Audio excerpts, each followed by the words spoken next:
Everyone is trying to predict how America will vote, but America has already been voting, and it tells us some quite interesting things. We want to start with the Sky poll tracker first, the average of the most recent polls, and look at how much Harris's lead has narrowed. It's down to 0.4, less than 1 point after that healthy original lead. Now, this doesn't tell us who's going to win. It doesn't have much predictive power at all, apart from saying this is going to be close. So it all comes down to the votes. And this is how many votes have already been cast. 52 million have been mailed in or in-person voting. These are all early votes. There's twice as many people as voted in the entire UK general election. And there's also around 30% of the total votes that were cast in the last presidential election. So this is a really big, significant, important chunk. And there are things we can say about this, because when it comes to early voting, you can break it down by party registration. So we're going to talk about these swing states, the battleground states. These are states where the Republicans seem to have a lead in early voting. Georgia, Arizona and Nevada, healthy red leads.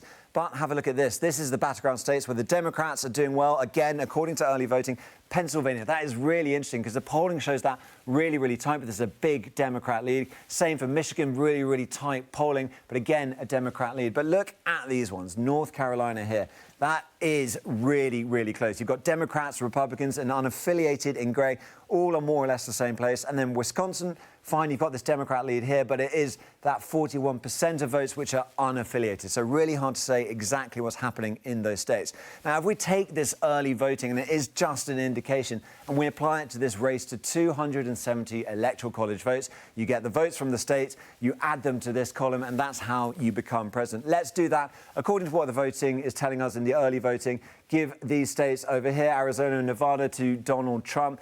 Georgia as well, and you can see what's happened. That's put him up to 252. Let's give Pennsylvania to Harris and Michigan to Harris as well. According to that polling again, we still don't have a winner. Well, let's say Donald Trump wins North Carolina. It is really tight. Kamala Harris could go to Wisconsin, win that, and become president by just 2 electoral college votes. That's just how tight this whole thing could be. Now, it is worth noting as well, when it comes to this early voting, is not quite representative of the US electorate. We'll go through here, and this shows the demographic of this. And what you can see is that people aged 65 or over here in the early voting, they're way more represented than they are in the general population. That could favour Donald Trump. Older voters tend to go for the Republicans and Donald Trump. Another thing just to bear in mind when it's on the night itself, let's go back to 2020 and talk again about how early voting is important. So Georgia here, that was won by Joe Biden, just by 11,000 votes, really tiny margin. But at one point, Donald Trump was nearly 400,000 votes up because of those early votes being counted first. Or compare it to another battleground state, North Carolina again. At one point, Biden was more than the 400,000 votes up, but Donald Trump came back from that to win by more than 75,000. So when you're watching on the night, you might see a lot of early votes being counted, going for one candidate.